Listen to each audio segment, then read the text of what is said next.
top départ pour la déclaration de revenus. Et oui, encore. Et comme chaque année, c'est le moment où on commence à se demander « Est-ce que j'ai oublié quelque chose ?» Pour éviter les pièges, 20 minutes à demander à 2 experts comptables d'Allo Impôts leurs meilleurs conseils. Alors est-ce que vous allez encore passer des heures à faire votre déclaration? Pas forcément. C'est la deuxième année de la déclaration automatique. Si vous n'avez rien à rajouter, rien à changer, eh bien en fait ne rien faire, c'est la valider. Mais attention, certains oublis peuvent vous coûter cher. On a listé les 4 choses à bien vérifier avant la validation. Les points de vigilance, c'est par exemple les heures supplémentaires qui sont exonérées jusqu'à 7 500 €. Regardez bien que le montant pré-rempli de votre déclaration ne contienne pas ces heures-là.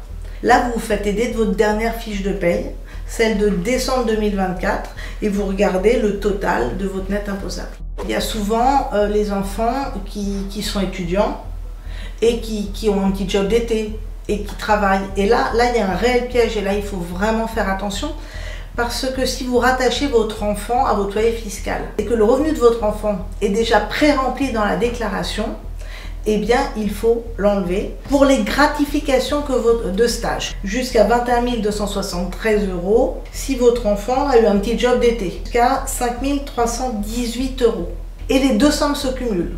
Mais il y a la question plus générale de est-ce que je rattache mon enfant majeur au foyer ou pas, puisque il y a une certaine tranche d'âge où vous avez le choix entre le rattacher, le garder avec vous pour bénéficier de la demi-part, ou le laisser faire sa propre déclaration de revenus pour pouvoir déclarer une pension. Alors évidemment la réponse elle n'est pas évidente, elle dépend de chaque situation. Lorsqu'on est parent isolé, c'est-à-dire qu'on élève seul ses enfants, il y a une case à cocher qui est la case T et qui donne droit à une demi-part. Si on oublie de la cocher, on n'a pas cette demi-part et donc on passe à côté d'une économie d'impôt à peu près de 1 600 €. Certains dons donnent droit à un crédit d'impôt de 66%, d'autres de 75%.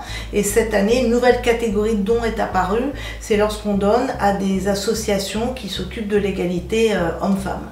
Donc là, le plus important, c'est de récupérer un CERFA qui justifie que vous avez bien fait le don pour pouvoir le communiquer à l'administration fiscale en cas de demande ultérieure. Et comme tous les ans, la date limite pour remplir votre déclaration change selon votre département. Des départements 1 à 19, vous aurez jusqu'au 22 mai. Pour les départements 21 à 54 et la Corse, c'est jusqu'au 28 mai. Et pour les autres, c'est jusqu'au 5 juin. Et si vous avez encore des doutes, vous pouvez toujours vous diriger vers des experts. Alors l'opération Allo Impôts, ce sont des experts comptables qui répondent à vos questions.